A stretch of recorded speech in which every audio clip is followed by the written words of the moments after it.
តើអ្នកដឹងទេថាអគារមួយណាដែលមានកម្ពស់ខ្ពស់ជាងគេនៅកម្ពុជាបើយើងនិយាយអំពីអគារដែលមានកម្ពស់ខ្ពស់ជាងគេនោះយើងប្រកាសជានឹកឃើញដល់អគារ J Tower 3 ដែលជាអគារលំនៅឋានខ្ពស់ជាងគេក្នុងប្រទេសកម្ពុជានិងជាអគារលំនៅឋានខ្ពស់បំផុតមួយក្នុងប្រទេសក្នុងតំបន់អាស៊ីអាគ្នេយ៍អគារ Condo J Tower 3 ជាអគារដែលខ្ពស់ជាងគេនៅកម្ពុជាដែលមានកម្ពស់រហូតដល់320ម៉ែត្រស្មើនឹង77ជាន់ស្ថិតនៅក្នុងតំបន់បឹងកេងកងមួយវិនិយោគដោយក្រុមហ៊ុនជប៉ុន Taniju Group ក្នុងទំហំទឹកប្រាក់ជាង$150 លានបានបើកការដ្ឋានសាងសង់នៅថ្ងៃទី27ខែធ្នូឆ្នាំ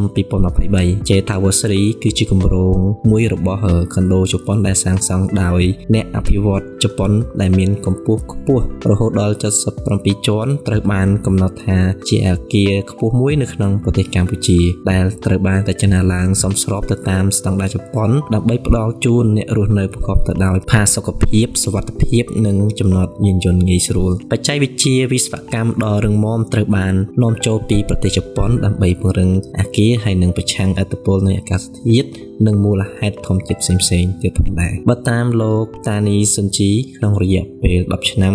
ដែលលោកបានមកវិនិយោគលើវិស័យអចលនទ្រព្យនៅកម្ពុជាគម្រោងនេះគឺនឹងត្រូវចំណាយពេលប្រហែលជា5ឆ្នាំដោយក្រុងបញ្ចប់នៅក្នុងឆ្នាំ2028លោកបានគូបញ្ជាក់ផងដែរថា J Tower 3 គឺជាអគារប្រភេទ Condo ផ្ដោតទៅលើការស្នាក់នៅជាលក្ខណៈគ្រួសារត្រូវបានសាងសង់ឡើងផ្ដោតទៅលើភ្ញៀវដែលស្នាក់នៅជាសំខាន់ពោលគឺនឹងផ្ដល់សុវត្ថិភាព24ម៉ោងដល់អ្នករស់នៅក្នុងអគារនិងធ្វើឲ្យភ្ញៀវមានភាពសប្បាយរីករាយគម្រោងអគារកម្ពស់77ជាន់នេះនឹងរៀបចំជា Sky Bar និងជាអាងហែលទឹកនៅជាន់ទី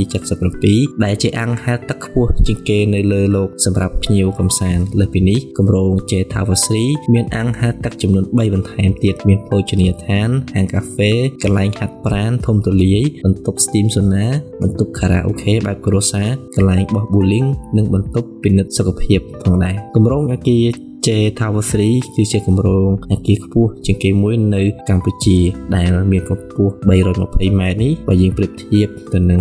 ក្នុងប្រទេសអាស៊ានគឺគម្រោង J Tower 3ចូលលើលេខរៀងទី8ក្នុងចំណោមប្រទេសអាស៊ានទាំង10ការវិនិយោគគម្រោងនេះគឺសម្លឹងទៅមើលរយៈពេល10ឆ្នាំក្រោយថាតើគម្រោងណាដែលមានកម្ពស់ខ្ពស់ជាងនេះទៀតសម្រាប់ការសាងសង់នេះគឺផ្ដោតទៅលើគុណភាពមិនឲ្យអន់ជាងគម្រោងផ្សេងៗនៅក្រៅប្រទេសនោះទេយើងព្យាយាមធ្វើម៉េចឲ្យគុណភាពអគារនិងការស្នាក់នៅនេះគឺមានគុណភាពល្អ